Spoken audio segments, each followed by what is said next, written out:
할렐루야. 아멘. 주일 오후 예배 나오신 성도님들 주님의 이름으로 환영하고 축복합니다. 우리의 힘과 능력이 되시는 그 주님의 이름을 이 시간 또 함께 찬양하며 나아가기를 원합니다. 연약한 우리를 어여쁘고 귀하다 여기시는 그 주님의 사랑과 그 은혜에 감사드리며 이 시간 또 함께 찬양드리겠습니다.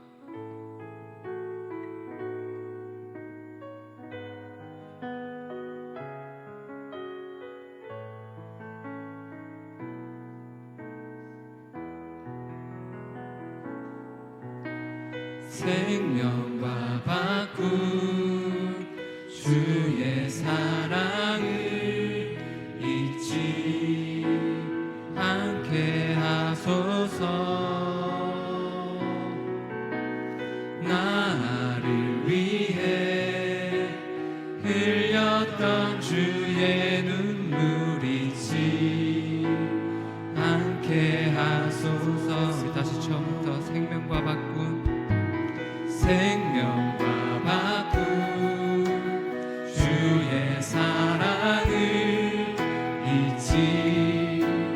않게 하소서. 나를 위해 흘렸던 주의 눈물 잊지 않게 하소서. 감사합니다. 감사합니다. 주님 고맙습니다. 그 사랑 때문에, 그 눈물 때문에 주 앞에서 예배합니다. 주의 긍휼과 주의 긍휼과 주의 선하심 내가 묵상하오니 내 영혼 위에 베푸신 주의 은혜 잊지 않게 하소서. 감사합니다. 감사합니다. 주님 고맙습니다. 주님 고맙습니다. 그 사랑 때문에, 그 눈물 때문에 주 앞에서 예배합니다. 그 사랑 때문에, 그 사랑 때문에, 그 눈물 때문에 주 앞에서 예배합니다.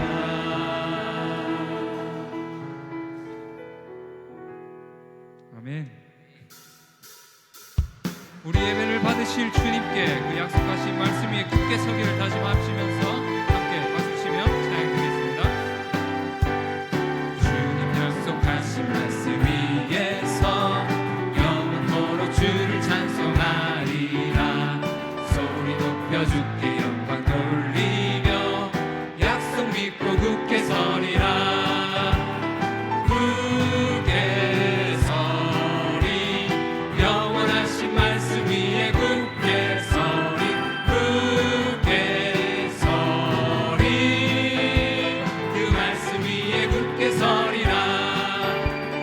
주님 약속하신 말씀 위에서 세상 염려 내게 없음할 때에 용감하게 힘써 싸워 이기며 약속 믿고 굳게 서리라. 주님 약속하신 주님 약속하신 말씀 위에서 영원하신 주의 사랑이 믿고 성령으로 힘써 싸워 이기며 약속 믿고 굳게 서리라. 굳게 서리, 굳게 서리, 영원하신 말씀 위에 굳게 서리. 굳게 서리, 그 말씀 위에 굳게 서리라. 주님 약속하신 말씀 위에서 성령 인도하는 대로 성령 인도하는 대로 행하며 주님 품에 항상 안식 얻으며 약속 믿고 굳게 서리라. 굳게 서리, 영원하신 말씀 위에 굳게 서리. 굳게 서리, 그 말씀 위에 굳게 서리라. 굳게 서리, 굳게 서리,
굳게 모두 얻었네. 예수 믿는 것은 예수 믿는 것은 받은 증거 많도다. 예수 귀한 예수 믿음 너무 주소서. 구주 예수 의지하여 구원함을 얻었네. 영원 누구 지나도 주여 함께 하소서. 예수 믿는 것은 받은 증거 많도다.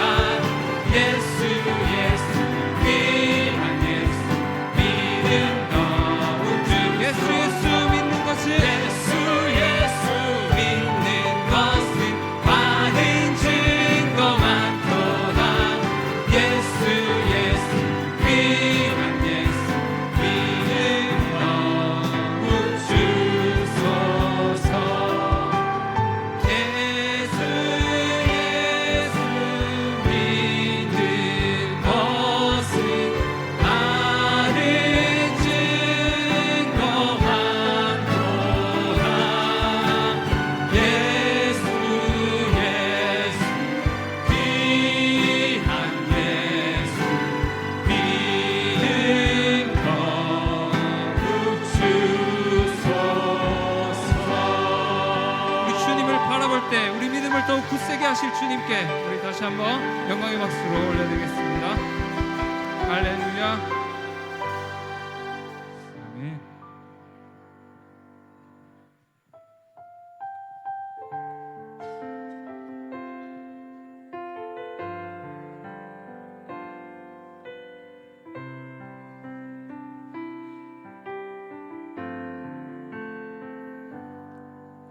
나의 사랑 너는 어여쁘고 참 귀하다. 어느 보석보다 귀하다. 내가 사랑스럽지 않을 때 너를 온전히 사랑하고 너와 함께하려 내가 왔노라. 나의 사랑 주의 사랑 이 사랑은 결코 변치 않아. 모든 계절 돌보시네. 푸른 마르고 꽃은 시드나 주의 말씀은 시시해. 실수가 없으신 주만 바라라. 주님의 나라와 뜻이 나의 삶 속에 임하시며 주님 알기를 주만 보기를 소망해.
나의 하나님 완전한 사랑 찬양해. 우리 목소리 높여 주님의 나라와 주님의 나라와 뜻이 나의 삶 속에 임하시며 주님 알기를 주만 보기를 소망해.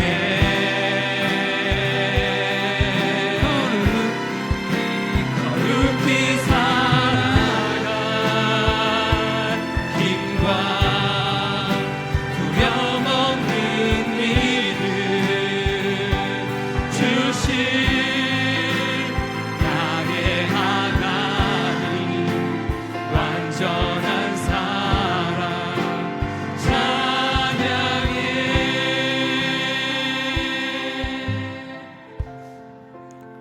네, 하나님을 찬양할 수 있음에 감사합니다. 이 시간 짧은 시간이지만 예배를 위해서 잠깐 기도하도록 하겠습니다. 오늘 예배를 위한 기도입니다. 우리가 드리는 예배는 하나님을 가장 영화롭게 하고 하나님과의 관계 속에서 드리는 것이 예배입니다. 하나님을 찾는 갈급함이 있는 예배자가 이 시간 되게 하옵소서. 예배 가운데 성령님의 임재를 또 느끼게 하옵소서라고 기도하겠습니다. 교회를 위한 기도입니다. 교회가 이 땅의 소망입니다. 하나님께서 우리 모두의 약인과 보아스가 됐습니다. 산성교회가 이 어두운 세상에 빛과 소금의 역할을 잘 감당하게 하소서. 이 일에 우리 산성교회가 서임받게 하시고 말씀으로 훈련된 참된 제자들이 준비되게 하소서. 또 말씀을 전하는 설교자를 위한 기도, 준비한 말씀을 또 성령님의 도우심으로 잘 전하게 하소서. 전해지는 말씀이 성령님을 통하여 각자의 심령 속에서 하나님의 음성으로 들려오게 하소서. 이 기도 제목을 가지고 한 목소리로 기도하시고 우리 정의자 근사님 나오셔서 대표 기도 인도해 주시겠습니다. 우리 한 목소리로 주님 이름 한번 부르겠습니다. 주여. 하나님 아버지 감사합니다. 오늘도 주님 앞에 나와 예배하게 하여 주시니 감사합니다. 우리의 마음속에 하나님을 예배하는 것이 얼마나 기쁘고 감사한 일인가를 이 시간 우리의 마음 기쁨 속에 또 우리의 자신을 돌아보며 이 시간 하나님 앞에 온전한 예배를 드리기를 원합니다. 하나님과의 관계 속에서 드리는 이 예배가 하나님만이 영광받아 주시고 하나님이 받으시는 예배가 되게 하여 주시고 우리 마음에 하나님을 찾는 갈급한 마음이 이 시간 우리 심령 속에 일어나게 하여 주시옵소서. 우리 산성교회를 위한 기도입니다. 아버지 하나님 올 한해도 야기수가 되시고 보아스가 되시는 하나님을 바라보며 나아갑니다. 산성교회가 이 어둠의 빛과 소금의 역할을 잘 감당하게 하여 주시옵소서. 우리 산성교회가 이 땅을 빛으로 밝히는 아버지 우리 산성교회가 되기를 원합니다. 서임받게 하여 주시옵소서. 참된 제자들이 많이 일어나게 하여 주시고 준비되게 하여 주시옵소서. 부족한 종이 있었습니다. 주여 부족한 종의 줄로 붙들어 주시고 이 시간 온전히 성령 하나님께서 각 심령 가운데 함께 하여 주셔서 우리의 마음을 하나님의 말씀으로 받게 하여 주시옵소서.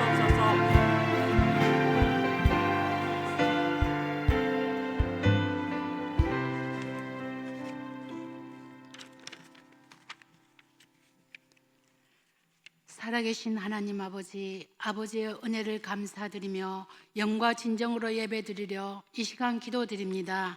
하나님이신 예수님께서 내 모든 죄를 용서하시려 우리를 위해 육을 입고 오시어 십자가를 지시고 물과 피를 다 흘리신 것을 마음으로 믿어 입으로 시인하는 자에게 하나님의 자녀의 권세를 주신 예수님의 사랑을 감사드립니다. 하늘에 계신 우리 아버지여, 하나님을 사랑하는 모든 자녀들에게서 찬양과 영광을 받으시옵고 아버지의 뜻을 이루기 위해 성령을 보내주시며 교회를 세워주심을 감사합니다. 몸된 산성교회를 여기까지 인도하신 에벤에셀의 하나님께 진정 감사를 드립니다. 우리 산성교회의 머리 되신 예수님을 기쁘시게 할 수 있도록 우리 모든 지체들에게 성령 충만을 주시어 말씀과 기도로 무장하여 성령의 열매, 성교의 열매를 많이 맺게 하여 주실 줄 믿고 감사를 드립니다. 하나님 아버지, 우리 대한민국은 자유민주주의, 자유시장경제, 한미동맹, 기독교 입국론으로 하여 부강한 나라로 성장하여 마음껏 자유하며 신앙생활할 수 있도록 하시며 선교할 수 있도록 하여 주심을 감사드립니다. 북한 동포들을 국리를 여겨주시며 복음으로 통일되도록 우리 하나님께서 일하여 주실 것을 믿고 감사를 드립니다. 주님, 지금 우리나라에 처해 있는 모든 문제들을 우리 하나님의 통치로 말미암아 조속히 좋은 방법으로 마무리되게 하실 것을 믿고 감사를 드립니다. 주님, 우리 교회의 영적 지도자 담임 목사님과 목사님들과 전도사님들을 세워주심을 감사합니다. 이 시간 말씀 전하실 전도사님을 성령으로 역사하셔서 준비하신 말씀을 마음껏 증거하도록 능력으로 붙잡아 주실 것을 믿습니다. 주님, 우리 산성교회가 땅끝까지 복음을 전하는 사명을 잘 감당할 수 있도록 큰 축복도 주심을 감사합니다.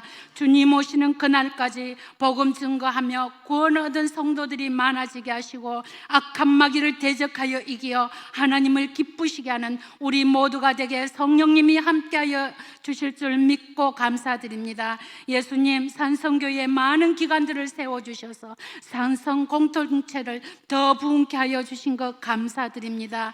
주님, 교육부를 부흥케 하여 주신 것 정말 감사합니다. 예수님, 우리 지체 중에 마음이 상한 자, 물질이 어려워서 아버지 구로 가는 자 없게 하시고 아픈 성도님들이 아버지 우리 주님의 피문손으로 어루만져 주셔서 그 아픔을 이기게 하시고 경제의 어려움은 아무도 없게 하시며 그 상한 심령은 우리 주님의 피 묻은 손으로 어루만져 주셔서 아버지 하루빨리 치유하여 주시고 성숙된 신앙으로 이기게 하여 주시옵소서.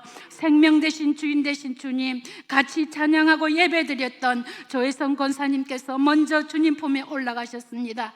이 땅에서 같이 했던 여러 모습의 추억은 있지만 그 얼굴을 볼 수 없기에 슬픔도 있습니다. 우리도 앞서거니 뒤서거니 고통도 없고 아픔도 없는 눈물도 없는 주님 품으로 갈지언정 갈 때까지 주님 품에 갔을 때 우리 하나님께 칭찬 듣고 이 땅에서는 우리 성도님들이 아쉬워해주는 우리의 인생이 될 수 있도록 성령의 다스림으로 살아가게 성령의 인도하심을 믿고 감사드립니다. 예수님, 우리 산성교회 2005년도의 말씀, 성전의 두 기둥, 오른쪽 기둥은 약인이라 하고 왼쪽 기둥을 보아스라 함과 같이 우리 개인과 가정과 사업장에 무슨 일을 하든지 어디를 가든지 범사에 우리 주님께서 세워주시고 능력으로 임마누엘 하실 것을 믿고 우리 주님의 섭리하심 안에서 협력하여 선을 이루시게 하실 줄 믿으며 감사하고 예수님 이름으로 기도드렸습니다.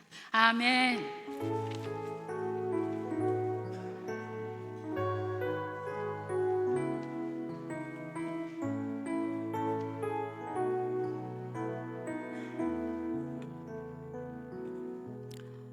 우리 옆에 앉아 계신 분들과 인사를 해보겠습니다. 오늘도 함께 예배드리게 되어서 감사합니다. 네, 이 자리가 다 모두에게도 영원할 수는 없잖아요. 그러나 이 시간 함께 예배할 수 있음에 감사를 드립니다. 오늘 우리에게 주시는 말씀은 누가복음 1장입니다. 누가복음 1장을 다 펼쳐주시면 좋겠습니다.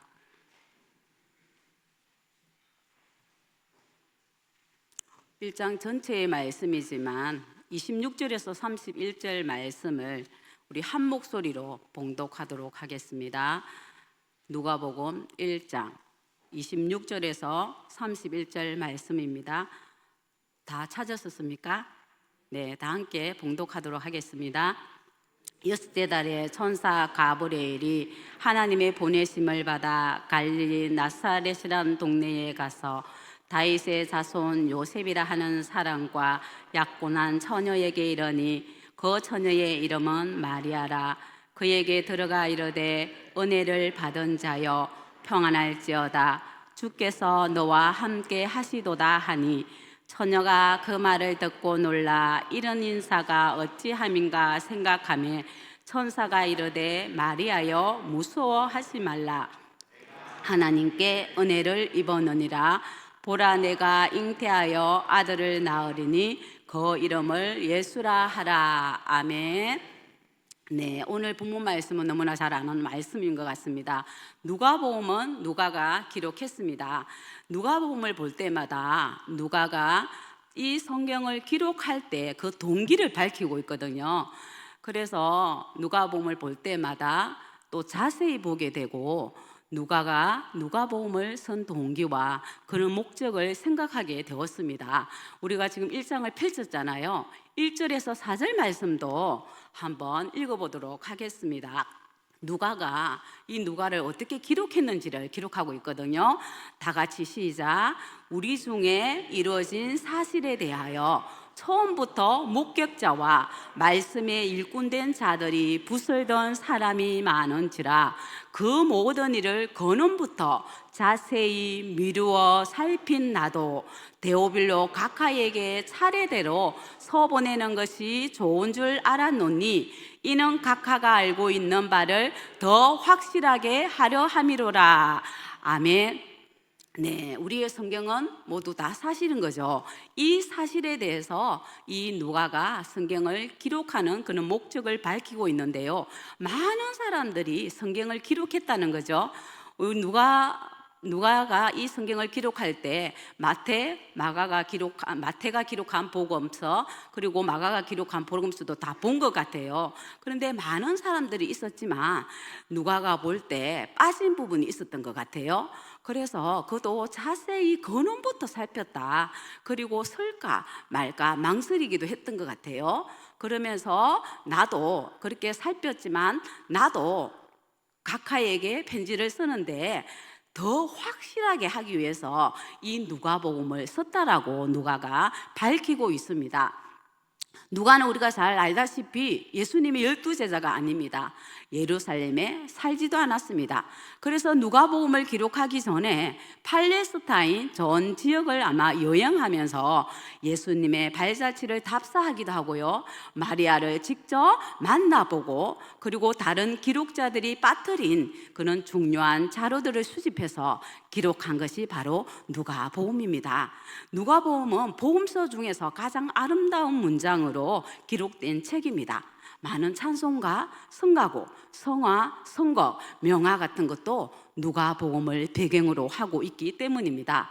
그것은 헬라인 누가가 헬라어로 기록했기 때문에 풍성한 표현을 했기 때문에 누가복음이 그렇지 않나라고 생각을 해봅니다. 누가가 부설던 많은 사람이 있는데도 왜 기록했는가? 누가가 누가복음을 기록하지 않았다면 큰일 날 뻔한 중요한 사건들이 있습니다.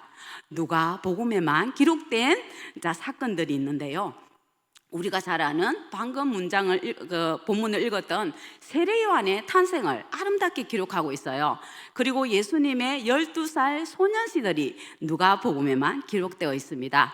우리가 잘 아는 누가복음 15장에 돌아온 탕자 이야기, 16장에 부자와 거지 나사로 이야기가 기록되어 있습니다. 그리고 선한 사마리아의 비유도 누가복음에만 기록되어 있습니다. 그리고 가난한 과부의 두렵던 헌금도 누가복음에만 기록되어 있습니다.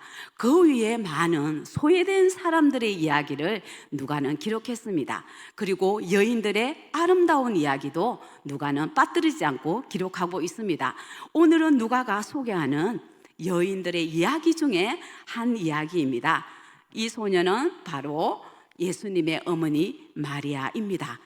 예수님의 어머니 마리아 우리는 너무나 잘 알잖아요.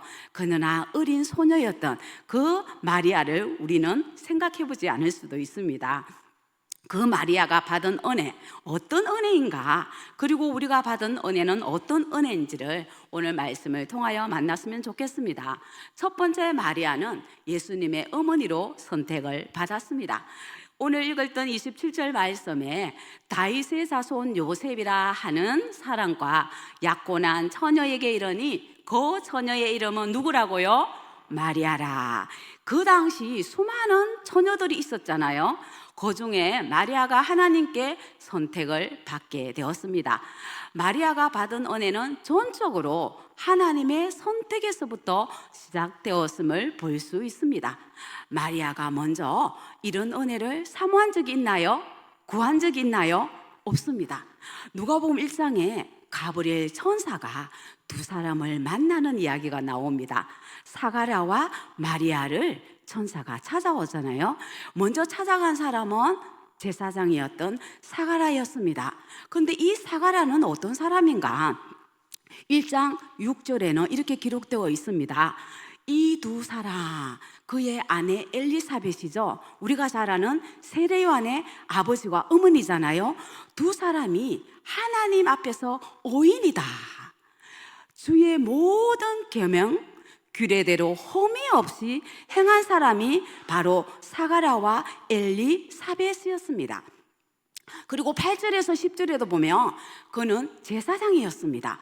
제사장 직무를 돌아가면서 맡게 되는데, 그는 그때 천사를 만났을 때는 성전에서 분향하며, 그리고 분향하면서 많은 시간을 하나님과 교제하잖아요. 그리고 그곳에서 기도를 했다라고 기록되어 있습니다. 그리고 13절에 천사가 그에게 이르되 사가랴여 무서워하지 말라, 너의 간구함이 들린지라. 이 천사가 사가랴의 기도를 듣고 찾아왔다는 얘기죠. 너의 기도가 들린지라. 그리고 어떤 소식? 내 아내 엘리사벳이 아들을 낳아줄 것인데 이름을 요한이라 하라 라고 이 천사가 소식을 알려줍니다. 그런데 한 사람, 마리아는 어떤 사람인가요? 사가랴는 기도했다, 간구를 듣고 왔다고 했는데 이 마리아는 그 당시 나이가 10대 중반입니다. 지금으로 보면 여중생이에요. 자신을 비천하다라고 표현하고 있거든요. 그리고 자신은 비천하다라고 느끼고 있을 때 나사렛 작은 동네에 이 마리아가 천사를 만나게 되었던 것입니다. 천사가 사가랴를 만났을 때는 사가랴야 하고 이름을 불렀잖아요. 두려워하지 말라라고 했는데 이 마리아를 만났을 때는 이름 대신에 이렇게 불렀습니다. 은혜 받은 자여. 은혜를 강조를 했습니다. 천사를 만났을 때 두 사람의 반응도 달랐습니다. 제사장이었던 사가랴는 천사의 말을 믿지 못했어요. 의심을 했습니다. 그리고 징표를 구했습니다. 그러나 마리아는 즉시 믿음으로 순종했습니다. 그러므로 마리아가 제일 먼저 예수님을 영접하게 되었던 거죠. 이 땅에서 오직 한 사람만이 받을 수 있는 예수님의 어머니라는 은혜를 누가 받았습니까? 마리아가 받았습니다. 우리에는 아무리 그런 은혜를 구해도 그런 은혜를 받을 수가 없는 거죠. 그런데 그 이후에 예수님을 믿는 우리 모두는 나의 행함, 나의 어떤 지식 그런 거 상관없이 하나님께서 전적으로 선택하신 거예요. 맞지요? 이 자리에 앉아 계시는 우리 한 사람 한 사람을 나의 어려움을 보고 찾아온 것이 아니었습니다. 하나님의 전적인 선택으로 우리는 하나님 앞에 부름을 받게 되었고 또 이렇게 구원을 받게 되었고 하나님 앞에 나올 수 있게 되었습니다. 그래서 감사하게도 이 마리아의 한 사람의 헌신으로 우리 모두가 은혜 입은 자로 은혜 시대에 살고 있다는 것입니다. 우리 25년도 새해를 맞이해서 다시 한 번 더 무조건적으로 우리를 찾아오신 전적인 하나님의 그런 선택, 은혜에 감사하는 한 해가 되었으면 좋겠습니다. 네, 두 번째, 마리아가 받은 은혜는 주님께서 함께 하시는 은혜였습니다. 28절 말씀에 그에게 들어가 이르되 은혜 받은 자여 평안할지어다 주께서 너와 함께 하시도다 하니, 천사가 마리아를 찾아가서 은혜 받은 자여 주께서 너와 함께 하신다 라고 소식을 전해줬어요. 그 이후 마리아는 성령으로 아기 예수님을 잉태하게 되었어요. 뱃속에 품게 되었어요. 그 예수님과 영원히 함께 할 수 있는 은혜를 입었습니다. 그런데 우리는요 어떤 행위가 없어요. 그런데 성령 하나님께서 우리와 함께 지금 영원히 함께 하잖아요. 그죠? 마리아와 못지않는 그는 은혜를 우리는 잊고 있는데 이 은혜를 잊어서는 안 되겠습니다. 그래서 저는 이 누가복음 말씀을 묵상할 때마다 이 마리아의 헌신과 마리아가 받은 은혜가 참 귀하게 느껴졌습니다. 지금으로 약 23년 전이었습니다. 성탄절을 앞둔 어느 날 오후, 토요일 오후였는데 누가복음 1장 이 본문 말씀을 읽고 있었습니다. 이 말씀을 읽고 있을 때 은혜 받은 자여, 은혜 입은 자여, 이 은혜라는 말에 제가 너무 마음이 가는 거예요. 이 은혜 입은 자, 은혜 받은 자.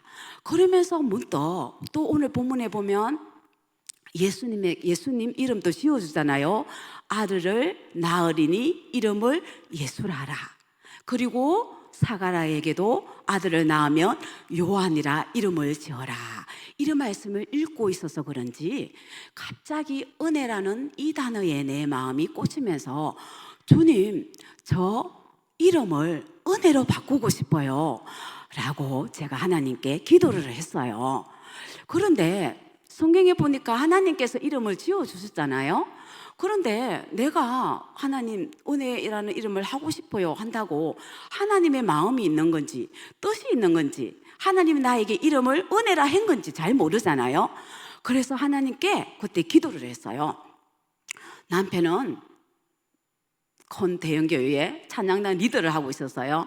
그리고 찬양 성탄절 행사를 앞두고 연주를 앞두고 교회에 갔어요.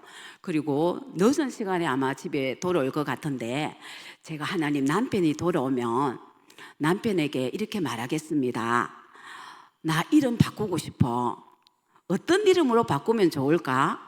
그때 남편이 이름을 참 잘 지어주더라고요. 우리 아이들 이름도 물론 지었지만 그래서 어떤 이름으로 바꾸면 좋을까라고 물었을 때 남편 입에서 은혜라는 이름이 나오면 하나님께서 나에게 주신 이름을 알고 제가 법적으로 은혜라는 이름으로 바꾸겠습니다 라고 했습니다. 드디어 저녁 때가 되어서 남편이 집으로 돌아왔습니다. 그래서 남편에게 급한 마음에 낮에 있었던 이야기는 할 수는 없잖아요. 나 이름 바꾸고 싶다고 그렇게 얘기했더니 엉뚱하잖아요. 갑자기 왜 이름을 바꾸느냐고, 지금 이름이 좋다고 그러면서 시큰둥한 거예요. 그래서 저는 속으로 하나님 아닌가요? 은혜라는 이름을 바꾸고 싶은데 은혜라는 그 말이 너무 좋으니까 그랬어요. 그래서 남편이 저녁을 먹고 그 뒤에 아무 말이 없더니 저 잠자리에 누우면서 갑자기 은혜, 정은혜 이렇게 은혜를 하면 되겠네 이러는 거예요. 그래서 자신은 제가 정씨잖아요. 근데 이름이 성과 잘 어울리는 이름이 있고 조금 어색한 이름이 있잖아요. 그래서 정씨와 제가 정씨니까 정씨와 좀 부드럽게 어울리는 이름을 떠올렸는데 어떤 이름이라고요? 은혜. 제가 깜짝 놀랐겠죠. 하나님 감사합니다. 그래서 남편에게 낮에 있었던 이야기를 다 했죠. 이래 했는데 나 은혜라는 이름을 바꾸고 싶다고 했다고. 그리고 남편을 통하여 은혜라는 이름이 나오면 은혜라고 했는데 이제 하나님이 주신 이름을 알고 은혜로 바꾸겠습니다 하고 그 다음날 법원에 찾아가서 개명을 했습니다. 네, 저희 부모는 믿음이 없었기 때문에 은혜라는 이름을 지을 수 없잖아요. 네, 그래서 제가 23년 전에 은혜라는 이름을 짓고 이렇게 은혜 입은 자로 은혜 받은 자로 살아가고 있습니다. 네, 그렇다고 다 은혜라는 이름을 바꾸시면 안 되겠습니다. 세 번째, 마리아는 말씀대로 믿는 믿음을 은혜로 받았습니다. 오늘 읽었던 말씀 37절 38절에 보면 대저 하나님의 모든 말씀은 능하지 못하심이 없느니라. 마리아가 이르되 주의 여종이오니 말씀대로 내게 이루어지다 하며 천사가 떠나니라. 예, 우리 마리아는 영적 감수성이 있었던 소녀였습니다. 그죠? 10대 중반이었으니까. 근데 소녀가 아기를 낳는다?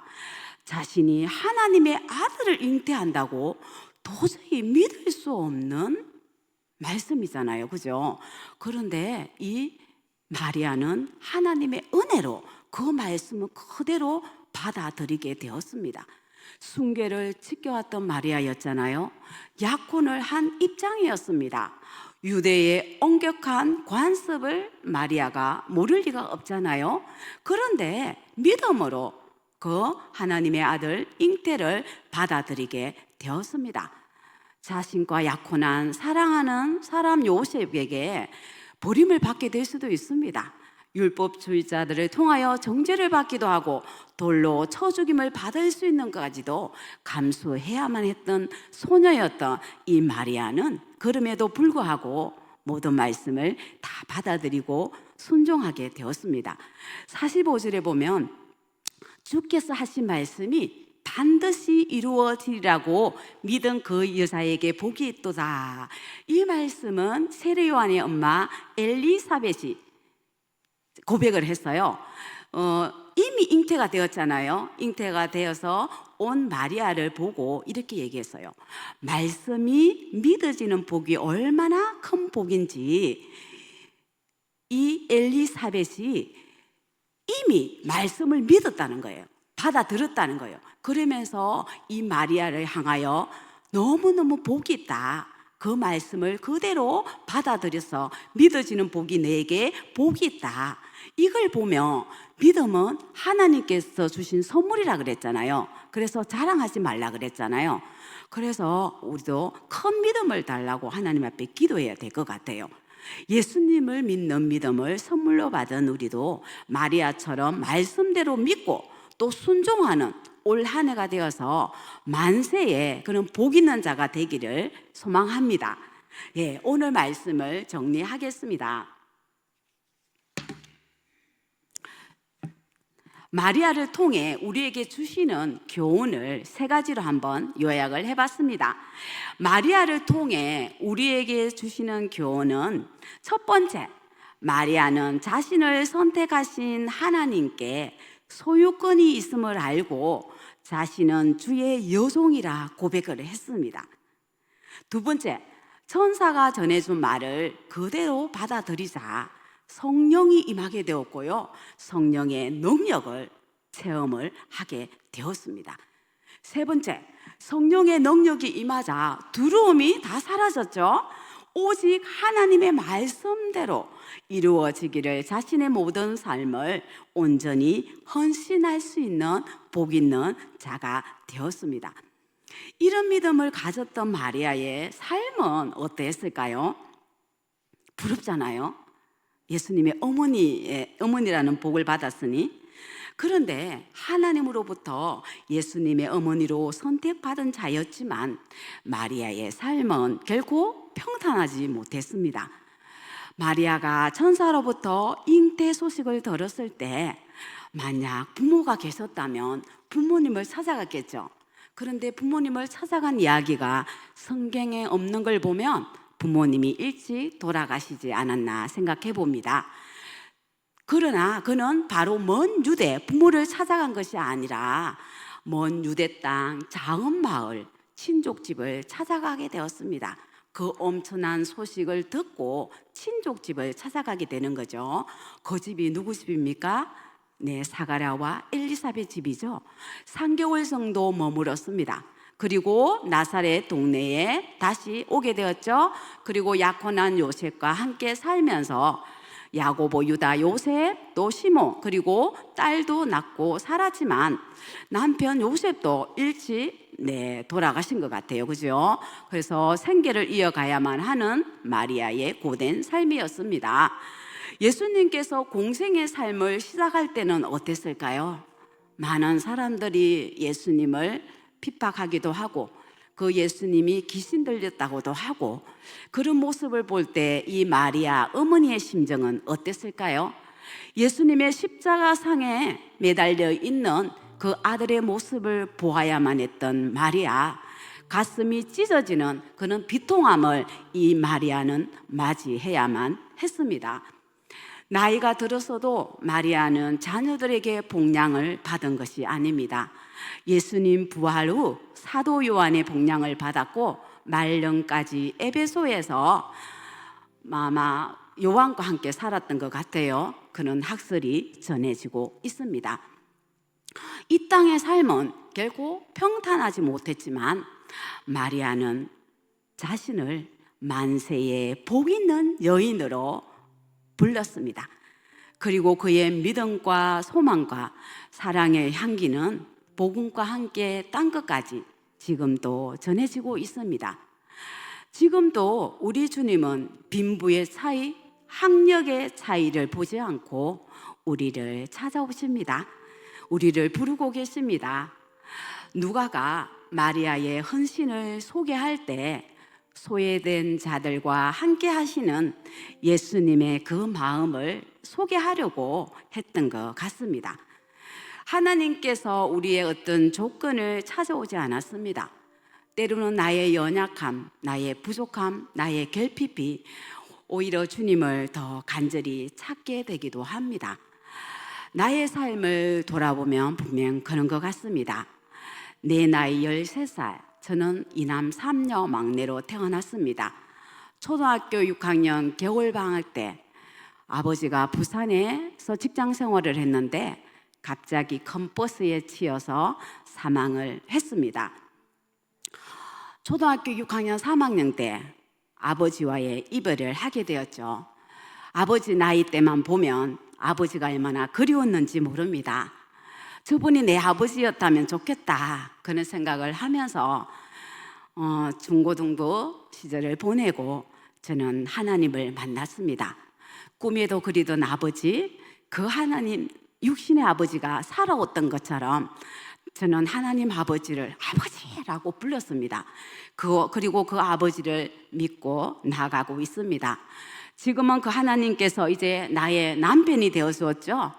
그러나 일찍 우리 아이들도 아버지를 일찍 떠나보냈습니다. 지금은 우리 아이들에게 아버지가 되어주시는 분이 하나님 아버지십니다. 하나님의 많은 은혜를 받았던 나는 그 당시 배우자를 위해서 이런 기도만 했습니다. 하나님께서는 나의 과거, 현재, 미래를 다 알고 계십니다. 보고 계십니다. 나의 남편이 누구인지 그 남편을 나에게 이끌어 주십시오. 그리고 그 남편을 만났을 때 나를 감동하시고 그 남편을 나의 남편으로 받아들이게 해주세요. 그런 기도만 했습니다. 그리고 남편은 나와 함께 신앙생활을 함께 하던 남편이었고 나이가 한참 연하다 보니 때가 되지 않으니 저에게 알려줄 수가 없었겠죠. 그래서 제 나이가 찼을 때 남편을 저에게 남편이라는 것을 알게 해주셨습니다. 하나님께서 짝지어준 배필을 만나게 해달라고만 기도했던 나에게 하나님이 짝지어준 남편을 만났죠. 그죠? 멋진 남편을 만났습니다. 그런데 그 남편이 지금 내 곁에 없습니다. 네, 15년밖에 함께 살지 못했네요. 이런 애가 하나님 모든 것의 은혜입니다 라고 고백할 수 있을까요? 하나님께 선택받은 마리아의 삶이 때론 이해되지 않듯이 우리 모든 삶에도 의문점이 있습니다. 오늘 말씀을 준비하면서 주님께서 주신 은혜를 되돌아보게 되었습니다. 마리아의 고백처럼 만세의 복 있는 자가 되고 싶습니다. 우리 모두는 마리아처럼 하나님께 선택받았습니다.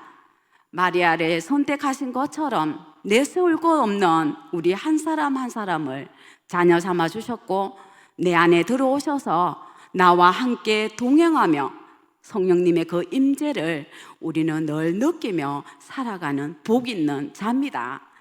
25년 한 해를 정말 그 성령님과 함께 동행하면서 나에게 주신 이 은혜를 생각하면서 몸된 교회를 섬겨 나갔으면 좋겠습니다.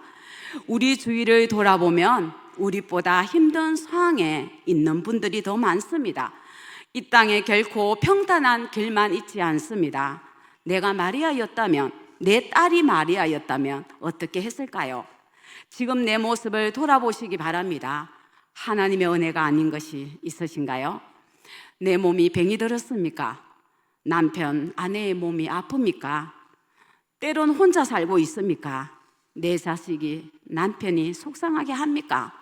내 마음대로 되지 않습니까? 남보다 못한 것 같습니까? 괜찮습니다. 우리는 하나님의 선택을 받았습니다. 나를 알아주지 않는 것 같습니까? 하나님이 나를 기억하시면 됩니다.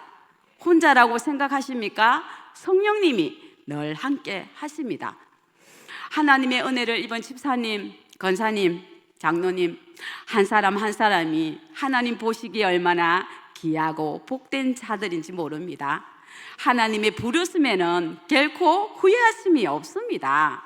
모든 것이 은혜입니다. 모든 것이 감사입니다. 고백하며 올 한 해도 힘있게 살아가시기를 축복합니다. 마지막으로 우리 마리아의 찬가가 있어요.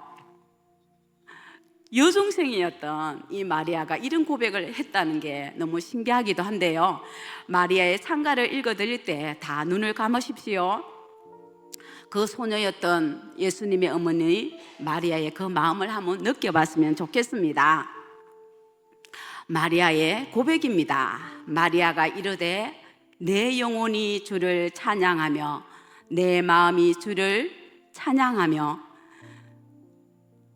내 마음이 하나님 내 구주를 기뻐하였으면 그의 여종의 비천함을 돌보소서미라.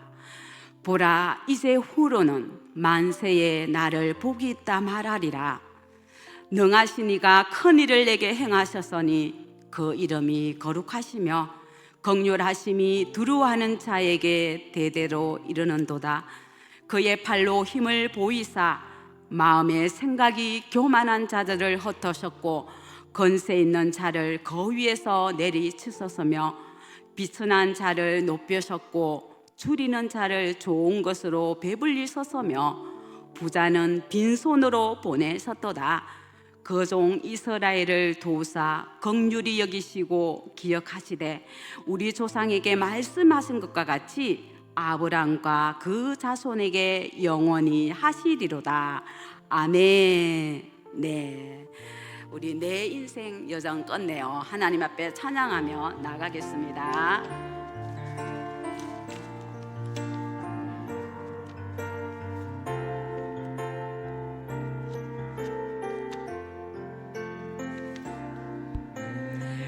인생 여정 끝내요. 우리 축복하면서 찬양하겠습니다. 너기를 하늘 문양에 말하리.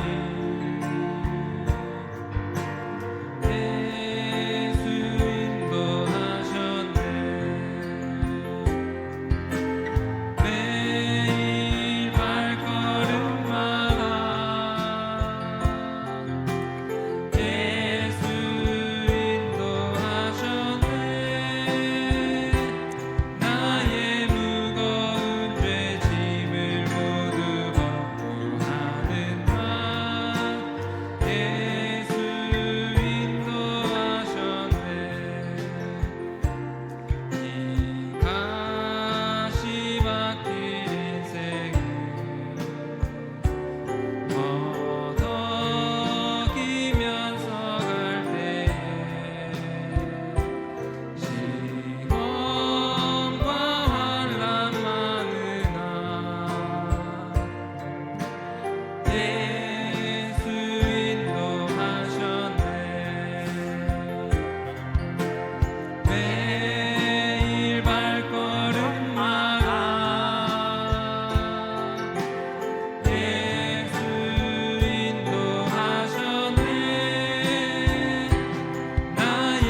하나님만 한 번 더 찬양하실까요? 내 인생 여정 끝내요. 내 인생 여정 끝내요. 난 넘는 언덕이 될 때 하늘을 향해 말하리. 예수 인도하셨네. 매일 발걸음마다 예수 인도하셨네. 나의 무거운 죄짐을 벗어놓고 하는 말 예수 인도하셨네. 아멘. 예, 내 인생 여정 끝날.